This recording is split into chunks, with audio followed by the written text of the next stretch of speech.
Crave, full name Christopher Cravens. I am a social media personality, do videos for Instagram, YouTube, Facebook, or the whole 9 yards, things like that. I got started with a freestyle that I did. Was a freestyle I did in Khmer. It was a little rap that I did, and that went like mini viral. After that, people wanted more of it, and so I did that, and eventually went ahead and switched over to doing comedy skits. Yo, this is good as hell. Hey, yo, Chris, you might want to slow down a bit. I need 2 more.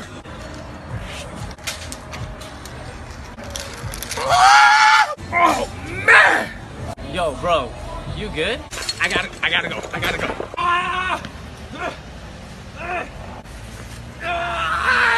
So much energy! Yo, you all right, bro?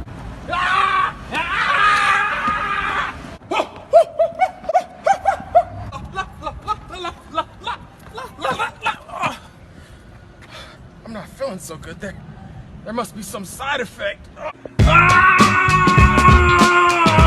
Nah, it wasn't any inspiration. I mean, I just went ahead, I've always been somebody, being in front of a camera, being, center of attention, whatever it may be. So I went ahead after, saying what, the people wanted more of and everything, definitely delivering on it. So just kept going ahead and going at that and switching up on it. The biggest thing is with the black guy doing social media, but also, doing it in these different Asian languages, people are gonna think it's a wannabe, oh, this guy's trying to, he wanna be Asian or whatever like this. But in order for them to really know the whole thing, that it's not a black guy wanting to be Asian, it's just a black guy telling you how he grew up and the influences that he had growing up.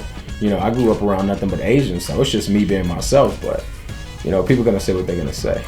I grew up in Stockton, California. At first we lived in an all-black neighborhood. When I was 5, we moved to a predominantly Cambodian neighborhood, and then we didn't get along at first, and after that we put differences aside, because at first it was like back and forth racial slurs and everything, and we put all that stuff aside, and it just became family from there on, and me learning more about their culture and them learning more about black people, and putting their current perspectives aside from what black people were, and me putting my current perspectives aside from what Asian people were, and us growing to learn love each other's culture and just become family pretty much. Don't listen to anybody.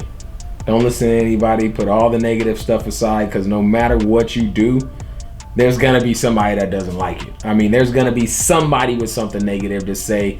Just with me going ahead and doing everything that I do, there's always somebody in the back like, this guy's trash, this guy's annoying, this guy, gets on my nerves, whatever it may be. But at the same time, there's thousands more. I could even say millions more that enjoy it, because I have videos that have reached, 1 million views. So it'd be crazy to stop just because a few people didn't like what you were doing. Think about all the other people that you're positively, that enjoy your content and that you're positively affecting. So keep going. Don't listen to anybody. Just keep going. If you do listen to anybody, listen to the people that's only telling you the good stuff. If it was anybody in the whole industry, like even outside of comedy, then it would be Jay-Z. Jay-Z has shown endurance over the years, and the main reason why I really rock with Jay-Z is because he's always stayed in his own lane, and he hasn't switched over just because the times were changing. He's always done what he's wanted to do and stand right in what he believes. And so that's something I could really learn from. Like, no matter what everybody else is doing, don't try to jump on the bandwagon. Stay in your lane and do what's comfortable to you.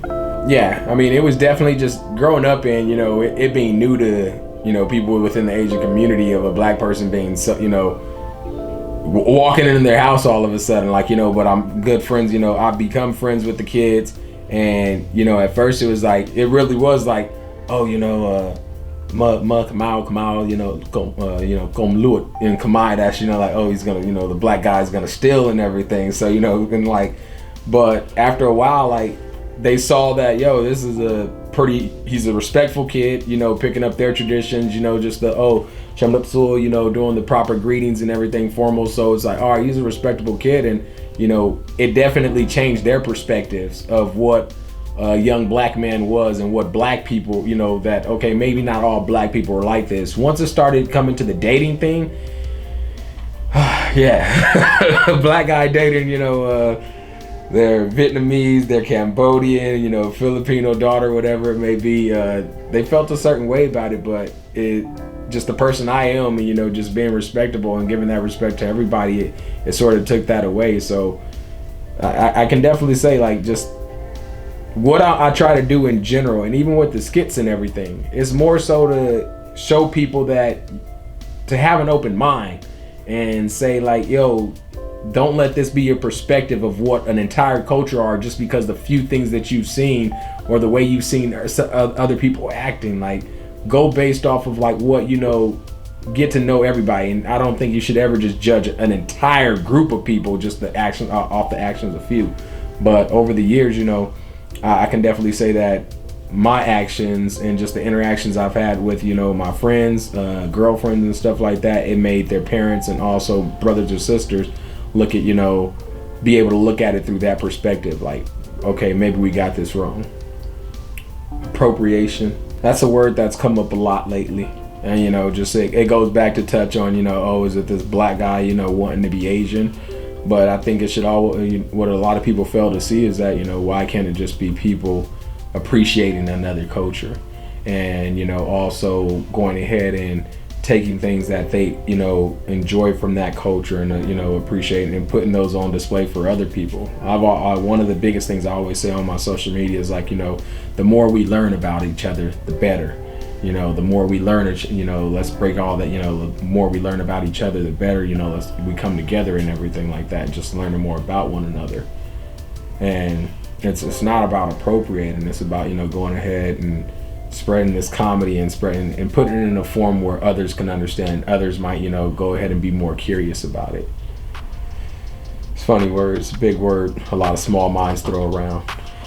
I grew up around a whole bunch of Asians using the N-word, you know, and it's a difference between the word nigger and the word nigga. There's a huge difference. And if I had my homies using the word, you know, nigga, that's what it was, because that's a sign of you know, camaraderie, and, like, that's my boy, that's my, you know, that's my dog, whatever it may be. It's about who you grew up around, what area you grew up in, things like that. When it comes down to black people saying, oh, well, because you're not this color, you can't use that word.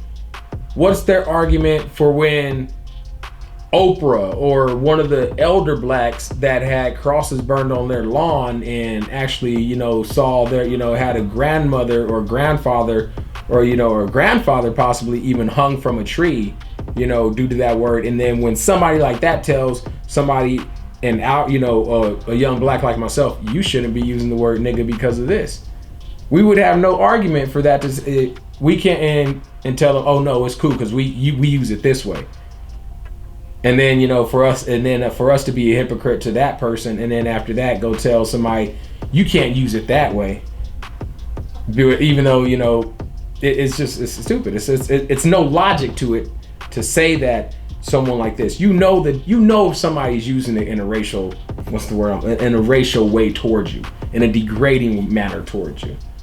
And as blacks with you know, in hip hop music, you definitely can't make all this music throwing the word nigga around and this around, and then you think people really in their rooms skipping over the N-word like every time they rapping? You're so not, that doesn't make any sense.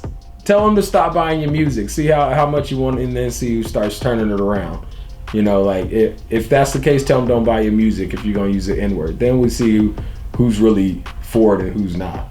Near future, everything. Right now, just getting ready to, you know, go full throttle with the comedy. Also starting to include more food review videos. Starting to include just videos, interviewing random people on the streets with hot topics. Me probably reviewing videos, you know, just hot topics and giving my take on it, you know, talking mess here and there.